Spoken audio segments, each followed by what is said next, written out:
అంగస్తంభన సమస్య లేదా erectile dysfunction అనేది మగవాళ్ళు కామన్గా ఎదుర్కొనే సెక్షువల్ సమస్య. అయితే ఈ అంగస్తంభన సమస్య లేదా erectile dysfunction and sexual problems ఎదుర్కొనేటప్పుడు స్టార్టింగ్ స్టేజెస్లోనే అసలు ఈ ప్రాబ్లమ్ని గుర్తించడం ఎలా, అండ్ స్టార్టింగ్ స్టేజెస్లో అంటే జస్ట్ ఈ ప్రాబ్లం ఈ అంగస్తంభన సమస్య లేదా ఎరెక్టైల్ డిస్ఫంక్షన్ ప్రాబ్లం స్టార్ట్ అవుతున్నప్పుడు ఎటువంటి సమస్యలు ఎదుర్కొంటారు మగవాళ్ళు అనేది ఈ వీడియోలో నేను డీటెయిల్గా చెప్తాను. నా పేరు doctor Kranthi Kumar Reddy, consultant andrologist, J andrology and men's health.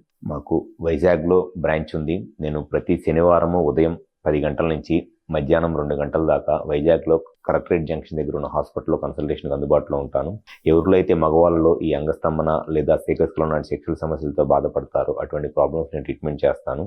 ముందుగా అంగస్తంభన సమస్య లేదా ఎరెక్టైల్ డిస్ఫంక్షన్ ప్రాబ్లం స్టార్టింగ్ స్టేజెస్లోనే ఉన్నప్పుడు గుర్తించడం ఎలా అనంటే, ముందుగా ఈ అంగస్తంభన సమస్య అంటే ఎవరైతే సెక్స్ చేద్దాము అనుకుంటారో లేదా సెక్షువల్ ఫీలింగ్స్ వస్తాయో లేదా సెక్స్ చేయడానికి ట్రై చేస్తున్నారో ఆ సెక్స్ చేసేటప్పుడు అంగం గనక పూర్తిగా గట్టిపడకుండా స్టిఫ్గా లేకుండా సాఫ్ట్గానే మెత్తగానే ఉండి ఇన్సర్ట్ చేయడానికి వెజైనాలో ఇన్సర్ట్ చేయడానికి ట్రై చేస్తున్నప్పుడు వెజైనాలోకి ఎంటర్ అవ్వకుండా కిందకి బెండ్ అయిపోతుంటే, ఇట్లా వెజైనాలోకి ఎంటర్ అవ్వకుండా కిందకి బెండ్ అయిపోతుంటే దాన్నే అంగస్తంభన సమస్య అంటారు. సో ఈ ఎరెక్టైల్ డిస్ఫంక్షన్ లేదా అంగస్తంభన సమస్య స్టార్టింగ్ స్టేజ్లో గుర్తించడం ఎలా అనంటే, ఎవరిలో అయితే ఈ ప్రాబ్లం స్టార్ట్ అవుతుందో ఫస్ట్లో వీళ్ళకి కనపడే లక్షణాలు ఏమిటి అనంటే, స్లోగా సెక్షువల్ ఇంట్రెస్ట్ అనేది తగ్గిపోయింది, సెక్స్ కోరికలు తగ్గిపోతాయి. అంతకుముందు వారానికి 2 సార్లు 3 సార్లు సెక్షువల్గా కలిసేవాళ్ళు కూడా సడన్గా 10 రోజులకు ఒకసారి 15 రోజులకు ఒకసారి సెక్షువల్గా కలవటానికి ఇంట్రెస్ట్ అనేది వచ్చింది. సో వాళ్ళకి సెక్షువల్గా ఇంట్రెస్ట్ అనేది తగ్గిపోయింది. సెకండ్ వచ్చేసి సెక్స్ చేస్తున్నప్పుడు కొన్నిసార్లు సడన్గా పెన్నిస్ మధ్యలోనే సాఫ్ట్ అయిపోతూ ఉంటుంది. నార్మల్గా ఏమైందంటే సెక్స్ చేసేటప్పుడు సెమెన్ అవుట్ అయ్యేదాకా, సెమెన్ ఎజాక్యులేట్ అయ్యేదాకా పెన్నిస్ స్ట్రాంగ్గా ఉండాలి. కానీ ఈ ప్రాబ్లం స్టార్ట్ అయినప్పుడు కొంతమందికి ఏమైందంటే ఇట్లా సెక్స్ చేస్తున్నప్పుడు పెన్నిస్ సడన్గా మధ్యలో సాఫ్ట్ అయిపోయి మెత్తగా అయిపోయి బయటికి స్లిప్ అయిపోయింది అనమాట. అది సెకండ్ సిమ్టమ్ అనమాట. అండ్ థర్డ్ వచ్చేసి ఎర్లీ మార్నింగ్ ఎరెక్షన్స్. నార్మల్గా ఎవరికైనా సరే మగవాళ్ళకి వారానికి 2 సార్లు 3 సార్లు మార్నింగ్ టైం ఎరెక్షన్స్ వస్తాయి. మార్నింగ్ లెగిసినప్పుడు పెన్నిస్ స్ట్రాంగ్గా గట్టిగా ఉంటుంది. ఆ ఎర్లీ మార్నింగ్ ఎరెక్షన్స్ అనేవి తగ్గిపోతూ ఉంటాయి అనమాట. అంటే ఆ మార్నింగ్ టైం వచ్చే ఎరెక్షన్స్ అనేది అంతకుముందు వారానికి 2 సార్లు 3 సార్లు వచ్చే ఎరెక్షన్స్ కాస్త 10 రోజులకు ఒకసారి 15 రోజులకు ఒకసారి ఎరెక్షన్స్ వస్తూ ఉంటాయి. సో అది ఇంకొక ఫీచర్ వాళ్ళలో కనపడేది. అండ్ ఇంకొంతమందిలో నార్మల్గా ఎవరికైతే సెమెన్ అవుట్ అయిద్దో సెక్స్ చేస్తున్నప్పుడు ఆ సెమెన్ అవుట్ అయినప్పుడు నరాలన్నీ ఒక హ్యాపీనెస్ లాంటి ఫీలింగ్ వస్తుంది. ఆర్గాజం అంటారు.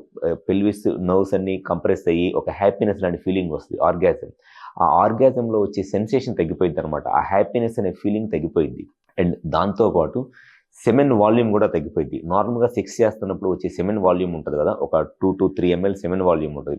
ఆ సెమెన్ వాల్యూమ్ కూడా చాలా తగ్గిపోయింది అనమాట. జస్ట్ ఒక 0.5 ml 1 mlలోనే సెమెన్ వస్తుంది. సో జనరల్గా ఎవరిలో అయితే సెక్షువల్గా ఈ ఎరెక్టైల్ డిస్ఫంక్షన్ లాంటి ప్రాబ్లమ్స్ స్టార్టింగ్ స్టేజెస్లో ఉంటారో, ఈ స్టార్టింగ్ స్టేజెస్లో ఉన్న వాళ్ళకి మెయిన్గా కనపడేది ఈ 5 సిమ్టమ్స్ కనపడతాయి. ఒకటి, సెక్షువల్ ఇంట్రెస్ట్ అనేది తగ్గిపోవటము. సెకండ్ వచ్చేసి సెక్స్ చేస్తున్నప్పుడు సడన్గా కొన్నిసార్లు మధ్యలో పెన్నిస్ సాఫ్ట్ అయిపోవటము. థర్డ్ వచ్చేసి సెమెన్ అవుట్ అయినప్పుడు వచ్చే ఆ హ్యాపీనెస్ అనేది తగ్గిపోవటము. ఫోర్త్ వచ్చేసి ఎర్లీ మార్నింగ్ ఎరెక్షన్స్, అంటే మార్నింగ్ లెగిసినప్పుడు ఎరెక్షన్స్ ఎక్కువగా లేకుండా ఆ ఎరెక్షన్స్ అనేది తగ్గిపోవటము. ఫిఫ్త్ వచ్చేసి సెమెన్ వాల్యూమ్ కూడా తగ్గిపోవడం, ఆ వీర్యం అనేది ఏదైతే ఉంటుందో అది కూడా తగ్గిపోవడం. ఈ 5 సిమ్టమ్స్ స్టార్టింగ్ స్టేజెస్లో ఎరెక్టైల్ డిస్ఫంక్షన్ వచ్చే స్టార్టింగ్ స్టేజెస్లో మగవాళ్ళలో కనపడే సిమ్టమ్స్ అనమాట. ఎవరైతే సెక్షువల్గా ఇట్లాంటి ఇబ్బందులు ఎదుర్కొంటున్నారో లేదా ఇట్లా మీరు నోటీస్ చేస్తున్నారు, మీరు కనుక ఒక క్వాలిఫైడ్ ఆండ్రాలజిస్ట్ని కన్సల్ట్ అయితే డెఫినెట్గా ఈ ప్రాబ్లమ్ని ఎంత ఎర్లీగా ట్రీట్మెంట్ చేయించుకుంటే ఫ్యూచర్లో ఈ ప్రాబ్లం పెరగకుండా సెక్షువల్గా మీ లైఫ్ అంత హ్యాపీగా ఉంటుంది. నేను ప్రతి శనివారము ఉదయం 10 గంటల నుంచి మధ్యాహ్నం 2 గంటల దాకా వైజాగ్లో కలెక్టరేట్ జంక్షన్ దగ్గర ఉన్న హాస్పిటల్లో ఉంటాను. ఎవరిలో అయితే సెక్షువల్గా ఈ ప్రాబ్లమ్స్తో బాధపడుతున్నారో ఒకసారి వచ్చి కన్సల్ట్ అవ్వండి. డెఫినెట్గా మీ ప్రాబ్లంకి నేను గ్యారంటీగా సొల్యూషన్ చెప్తాను. Thank you.